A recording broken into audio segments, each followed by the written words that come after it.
الفاتحة. أعوذ بالله من الشيطان الرجيم. بسم الله الرحمن الرحيم. الحمد لله رب العالمين الرحمن الرحيم مالك يوم الدين. إياك نعبد وإياك نستعين اهدنا الصراط المستقيم صراط الذين أنعمت عليهم غير المغضوب عليهم ولا الضالين آمين. Assalamualaikum warahmatullahi wabarakatuh. Alhamdulillahilladzi hadana li hadza wa ma kunna linahtadiya laula an hadana Allah. Asyhadu an la ilaha illallah wahdahu la syarika lah. وأشهد أن سيدنا ونبينا محمدا عبده ورسوله الذي لا نبي بعده. اللهم صل وسلم وبارك على سيدنا محمد مفتاح باب رحمة الله عدد ما في علم الله صلاة وسلاما دائمين بدوام ملك الله وعلى آله وصحبه ومن والاه ومن تبعهم بإحسان إلى يوم القيامة. أما بعد، سبحانك لا علم لنا إلا ما علمتنا إنك أنت العليم الحكيم. لا حول ولا قوة إلا بالله العلي العظيم. نوينا التعلم والتعليم وتذكر وتذكير والنفع والانتفاع والإفادة والاستفادة والحث على التمسك بكتاب الله وسنة رسول الله صلى الله عليه وسلم والدعاء إلى الهدى والدلالة على الخير ابتغاء وجه الله مرضاته وقربه وثوابه. وقال المصنف رحمه الله تعالى ونفعنا بعلومه في الدارين آمين. إلى أن قال نعمتان ما خرج موجود عنهما ولا بد لكل مكون منهما نعمة الإيجاد ونعمة الإمداد. Musannif al-Imam Syekh Ahmad Ibnu Athaillah As-Sakandari rahimahullahu ta'ala, beliau mengatakan di dalam kalam hikmah yang selanjutnya, ada dua nikmat yang tidak bisa terlepas daripada setiap makhluknya. Yang dua nikmat ini terikat kepada setiap makhluknya, yaitu dua nikmat ini. Yang pertama ni'matul ijad dan ni'matul imdad. Ni'matul ijad adalah nikmat di mana seluruh makhluk Allah yang tadinya kadada diadakan. Nah, adanya itu makhluk Allah disebut dengan ni'matul ijad. Beda dengan ni'matul imdad. Kalau ni'matul imdad ada secara jasmani, ada secara rohani. Ni'matul imdad secara jasmani itu diperuntukkan seluruh makhluk, namun ni'mat imdad secara rohani hanya diperuntukkan kepada orang yang beriman. Apa gerangan ni'matul imdad? Ni'matul imdad adalah nikmat kelangsungan hidup. Adanya yang sifat jasmani dulu, adanya sehat, adanya makanan, adanya fasilitas hidup dan lain sebagainya, dipenuhi oleh Allah pada setiap makhluknya, mau yang beriman ataupun yang tidak beriman. Yang namanya ni'matul imdad secara jasmani semuanya dapat. Orang beriman sehat, orang tidak beriman pun bisa dikasih sehat. Orang beriman makan, orang yang tidak beriman pun makan. Orang beriman dikasih tempat ini dunia, orang yang tidak beriman pun dikasih oleh Allah tempat ini dunia. makan, minum, fasilitas apa saja, baik yang keluar dari bumi, keluar dari laut, turun dari langit, semuanya secara jasmani makhluk Allah mendapatkannya. Namun nikmatul imdad secara rohani itu hanya diberikan oleh Allah dan didapatkan oleh makhluk Allah yang cuman beriman. Apa nikmatul imdad secara rohani? Ya iman, Islam, ihsan. Kalau kita tarik kepada hadis Nabi, di situ kan disebutkan, ujar Nabi, ni'matani magmunun fihima katsirun minan nas. Dua nikmat yang sering dilupakan oleh manusia adalah as-sihah wal faragh. Sihah bimakna nikmatul imdad, faragh kesempatan, masa lapang, masa hidup, itu disebut dengan nikmatul ijad. Nah, kalau nikmat sehat itu didapat semua orang karena faktor tadi disebutkan imdadnya secara jasmani. Sedangkan nikmatul ijad, Bang, nikmatul ijad adanya diadakan oleh Allah, kesempatan itu juga pada setiap seluruh makhluknya. Namun ada perbedaan, ada yang adanya setelah itu ditiadakan, ada yang adanya setelah itu terus diadakan.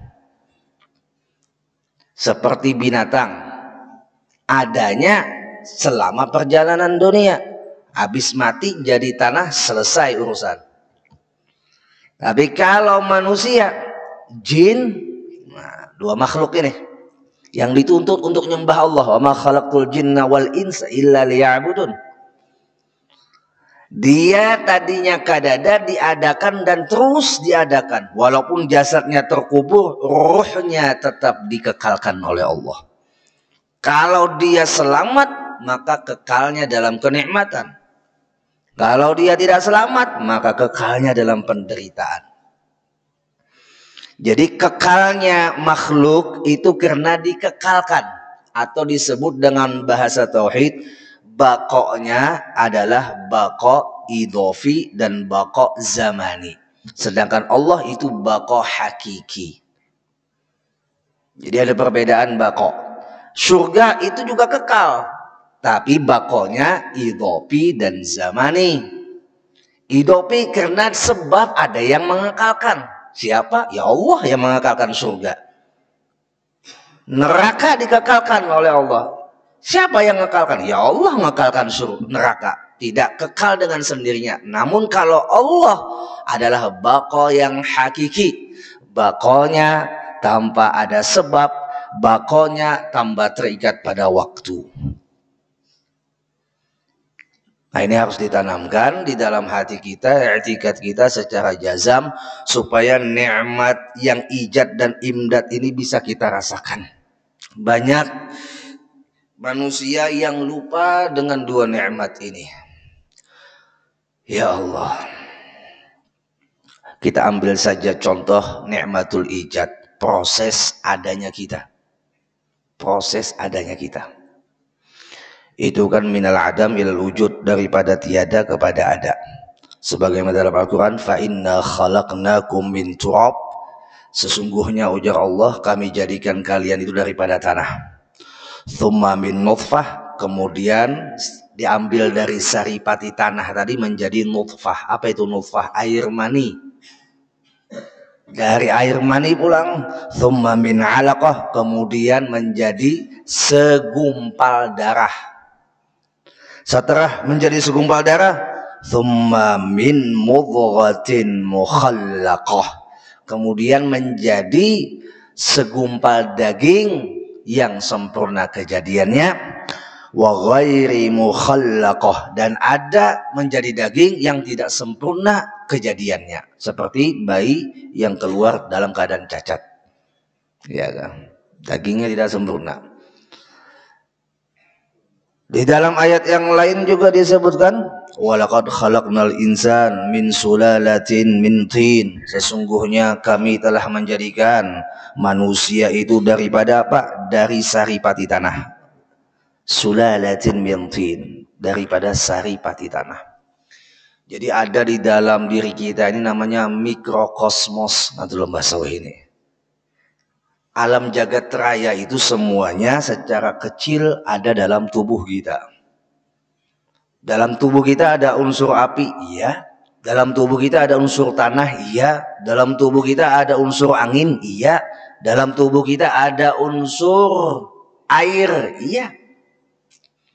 Dan alam pun terdiri daripada 4 unsur ini. Ada angin, ada air, ada tanah, ada api. Nah, kita paham nih jasad kita yang kasar nih jasad yang kita kau pegang nih, ya kah? Ini terdiri daripada 4 unsur.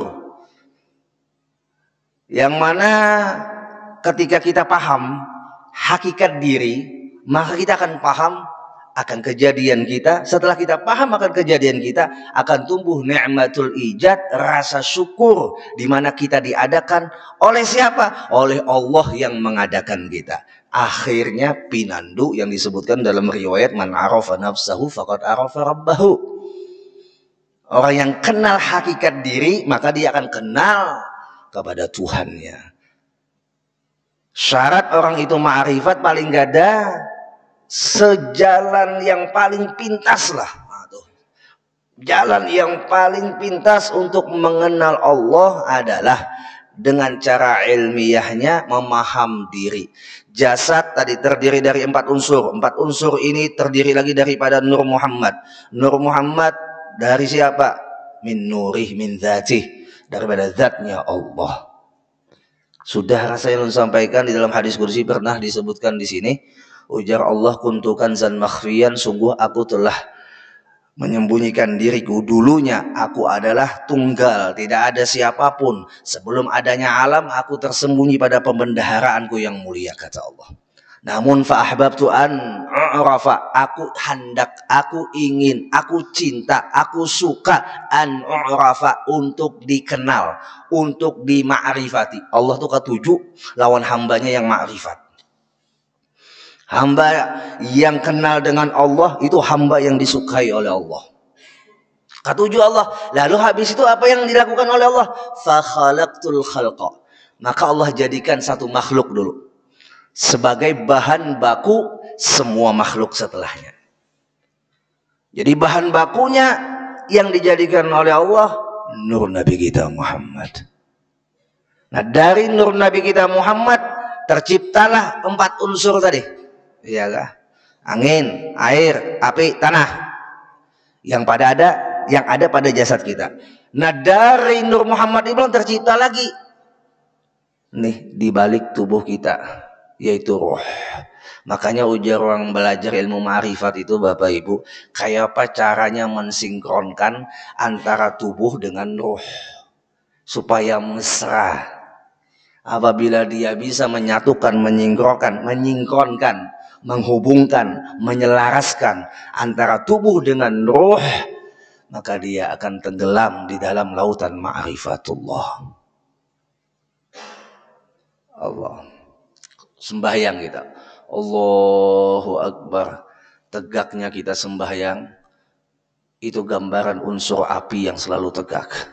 Api yang selalu tegak. Maka ketika api ini tegak, supaya jangan tumbuh rasa kesombongan dalam ibadah, ingat akan waktu di awal kuncinya sudah diberikan oleh Allah. Allahu Akbar, Allah yang maha besar. Tanamkan dalam hati, tanamkan dalam hakikat ketika sembahyang. Jadi hilang keangkuhan seperti api yang congkak. Ketika ruku, di situ gambaran ataupun unsur angin yang menjadi hakikat ketika kita ruku. Ruku adalah menunjukkan sifat angin yang bertiup ke depan, yang bertiup dengan arahan. Siapa yang mengarahkan angin? Allah. Ketika kita mendengar daun itu tidak akan jatuh kecuali atas kehendak Allah. Lalu orang orientalis, orang yang berpikirnya secara logis, orang yang tidak mengaji ilmu ma'rifat, dia akan mengatakan, kan daun jatuh karena ada hembusan angin. Maka ketika ditanya kepada mereka, angin pun siapa yang menggerakkan? Dia mah angin siapa yang menggerakkan? Bingung sudah yang jawab. Ya. Tadinya menyambat, daun tuh jatuh karena adanya angin. Sekarang angin itu siapa yang menggerakkan? Tak unsur waktu kita ruku, disitulah kita bisa memahami pada jasad ada angin. Setelah itu waktu kita sujud, unsur air berperan. Air itu tidak bisa melihat dataran rendah, dia akan turun. Melihat lagi dataran rendah, dia akan turun. Turun terus. Begitulah hakikat hamba. Bahwasanya selalu menundukkan diri, selalu merendahkan, selalu menurunkan daripada sifat keegoan, sifat kesombongan, sifat kesyaitanan yang ada pada dirinya. Ketika sujud laksana air, dia akan turun ke tempat dataran rendah. Apabila dia ada dataran rendah, dia terus turun. Ada lagi yang rendah, turun terus sampai akhirnya pada habis titik rendah.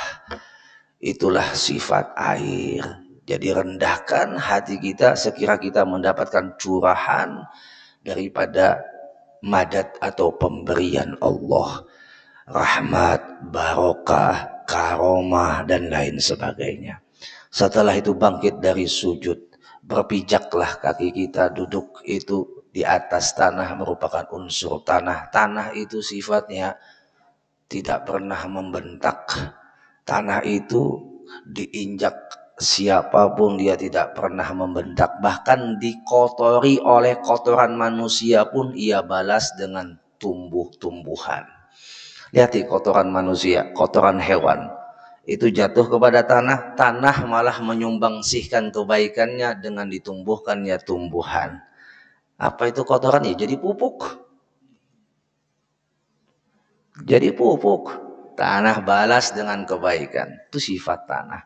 Sebenarnya fitrah kita, kalau kita paham bahwasanya kita dari tanah tadi, paham bahwasanya kita tidak apa-apa kecuali kita harus menjadi hamba yang bisa bermanfaat, lebih lagi bermanfaat daripada itu tanah. Tanah saja sebagai makhluk Allah yang sifatnya benda mati, tidak bergerak, ya kan?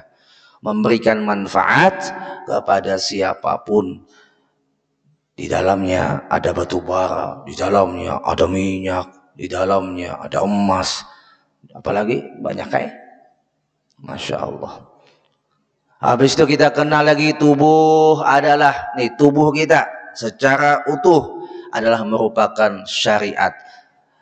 Habis itu hati adalah tariqah, ruh adalah haqiqah, dan sir adalah ma'rifah. Jadi syariatnya adalah tubuh, tariqahnya adalah hati, tariqahnya adalah hati, hakikatnya adalah ruh, dan ma'rifatnya adalah sir. Nah itu kalau sudah paham 4 anasir, 4 hakikat lagi di dalam diri, maka dia akan tenggelam di dalam lautan ma'rifatullah. Yaitu yang orang mengatakan ma ra'aitu syai'an illa ra'aitullah. Aku kadang melihat lagi sesuatu kecuali yang aku lihat adalah Allah. Nah, ini nikmatnya orang yang sudah tenggelam di dalam lautan ma'rifatullah. Kita ini kadang-kala supan lawan Laila Majnun. Pian rendah dengar kisah Laila Majnun lah. Si Qais lawan si Laila. Ya, si Qais itu kegilaannya sampai diabadikan ya dalam kitab. Apabila dia lewat rumah Laila, itu seluruh penjuru rumah Laila dipusutnya, bahkan diciumnya. Lewat orang yang habis dari sembahyang mengatakan kepada si Qais, Majnun, gila, bapak nih kamu pusut-pusut rumah Laila. Ujar si Qais, yang gila tuh bukan ikam. Oh, kenapa kami yang gila? Ujar yang tuntung sembahyang. Ujar Qais, sudah jelas ikam tuh menghadap Tuhan ketika sembahyang, tapi ikam gak ada pernah menghadirkan Tuhan dalam sembahyang. Sudah jelas ikan tuh Allahu Akbar, Tuhannya kemana? Larinya ke pasar, larinya ke rumah, lahirnya kemana-mana hatinya. Aku ujar Qais, ayo, mana gilanya aku dengan ikam? Aku mencium rumah Laila karena aku tahu di balik rumah Laila ada Laila. Kok kenapa kamu sembahyang menghadap Tuhan, tidak mengerti yang kau sembah itu Tuhan Allah, tapi hati kamu ada kepada Allah. Berapa banyak kita seperti itu jamaah? Jamaah. Ansupan kita kalau ya Allah. Latih hati kita selalu memusyahadahkan apa yang selalu kita pandang itu, di balik apa yang kita pandang ada wujud Allah. Subhanallah. Nah, Bapak Ibu rahimakumullah wa azabakumullah. Jadi nikmat adanya diri kita disebut dengan nikmatul ijad tadi. Dari tanah menuju air mani, habis itu menuju segumpal darah menuju segumpal daging menuju tulang belulang dan dibalut oleh daging. Setelah itu tepat 120 hari di dalam kitab disebutkan di dalam tafsir Al-Quran, maka itu bentuk yang sudah terbentuk ditiupkan oleh Allah ruh. Itu disebut dengan umur 4 bulan, boy. 4 bulan masa hamil itu sudah ada ruh pada itu janin. Subhanallah. Itulah kekuasaan Allah. Syukur kita. Habis itu di dalam rahim Allah kasih rezeki pulang. Nah itu imdad tuh. Keluar kita tanpa membawa sehelai benang, telanjang kita. Ya, habis itu disiapkan sudah oleh kuitan kita baju, selimut. Ya, itu yang disebut dengan nikmatul imdad, nikmat kelangsungan hidup.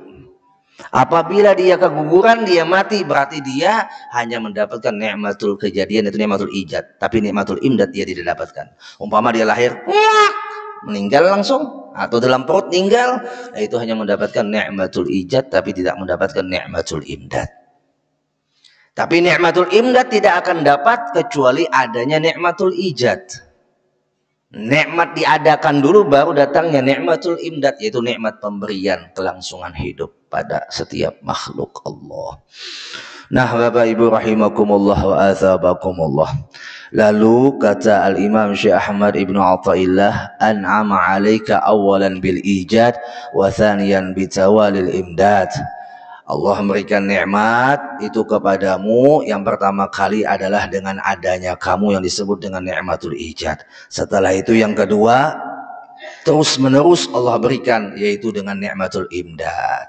Pemberian apapun yang menjadi fasilitas atau kebutuhan hidup Allah cukupkan.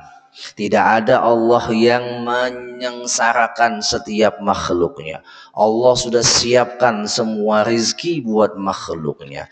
Yang kada cukup itu bukan karena Allah yang tidak mencukupkan, tapi karena manusianya rakus dan tamak. Itu aja. Tidak ada yang tidak cukup sebenarnya. Karena oleh sebab rakus dan tamak itulah dia tidak merasa cukup. Ya Allah, tahadusan bin nikmah pada hari Rabu tadi sampai ke desa Barunai, ke atasnya Bahaur tuh, ya kan? Melihat keadaan orang kampung di sana, subhanallah. Ulun memandang di kampung ini satu hal yang kada ada di kota. Nikmatnya di kampung yang tidak ada di kota apa? Jauh daripada hiruk pikuk dosa. Dilihat perumahan, habis berumah boleh gorengan, isuk tulak pulang berumah, boleh gorengan, rumah gorengan. Dulu di kampung ini mungkin jadi wali lakas. Bujur lah. Di kota keluar, nah abang hijau udah dilihat.